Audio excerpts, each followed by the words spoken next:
दोस्तों नमस्कार। दोस्तों, हमारे YouTube चैनल पर वाइगर लीगल लाइफ पर आपका बहुत बहुत स्वागत है। दोस्तों, आपको मैं एक बहुत महत्वपूर्ण जानकारी देने जा रहा हूँ।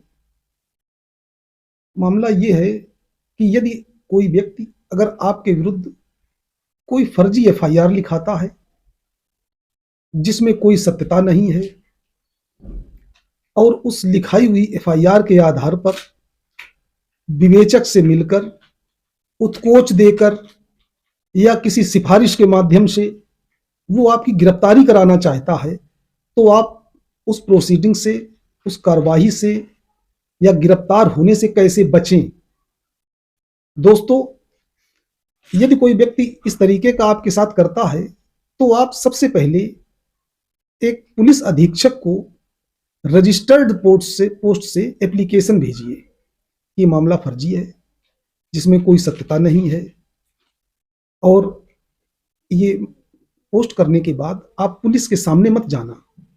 आपको करना क्या है, आप अपनी उस जिला न्यायालय से, जिस जिले में आप पे मुकदमा लिखाया गया है, उस न्यायालय से आप एफआईआर की कॉपी निकला लीजिए, सर्टिफाइड कॉपी, और उसको लेके आप माननीय उच्च न्यायालय, आपका जो राज्य है, राज्य के उच्च न्यायालय में आप सेक्शन 482 सीआरपीसी के अंतर्गत एफआईआर क्वेश करने के लिए आप वहाँ पे एप्लीकेशन दे सकते हैं। और एप्लीकेशन देने के बाद आपकी जो आपके विरुद्ध एफआईआर है वो आपका उच्च न्यायालय जो है उसको क्वेश कर देगा। यदि उसमें कोई सत्यता नहीं है तो जो है वो क्वेश कर दी जाएगी एफआईआर। दोस्तों, दूसरी कंडीशन ये है कि अगर वहाँ हमारी एफआईआर क्वेश नहीं हो पाती है तो हम अपने जो जिला अदालत है, उस जिला अदालत में जो सत्र न्यायाधीश महोदय हैं उनके समक्ष अग्रिम जमानत प्रार्थना पत्र दाखिल कर सकते हैं। और उसका आधार यही होगा कि हमें ये जो फर्जी मुकदमा हमारे खिलाफ लिखाया गया है, भागने की कोई आशंका नहीं है। मैं इस जिले के रहने वाला हूँ, हमारे नाम ये संपत्तियां हैं और मैं विदेश नहीं भागूंगा।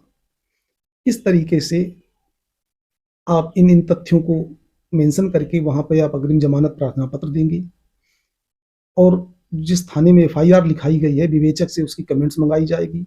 इस दौरान जितने दिन आपकी जो अग्रिम जमानत है पेंडिंग रहेगी, उस पेंडेंसी पीरियड के दौरान पुलिस आपको गिरफ्तार नहीं कर सकती है। दोस्तों, अगर आपकी अग्रिम जमानत जो है जिला न्यायालय से सत्र न्यायाधीश महोदय जो हैं वो स्वीकार कर लेते हैं तो फिर आपको बेल नहीं करानी है। दोस्तों, बेल इज बेल, फिर आपको रेगुलर बेल की आवश्यकता नहीं है। अगर दोस्तों यहाँ पर बाई चांस खारिज कर दी जाती है तो आप एंटीसिपेटरी बेल अपने राज्य का जो उच्च न्यायालय है वहां पर दाखिल कर सकते हैं।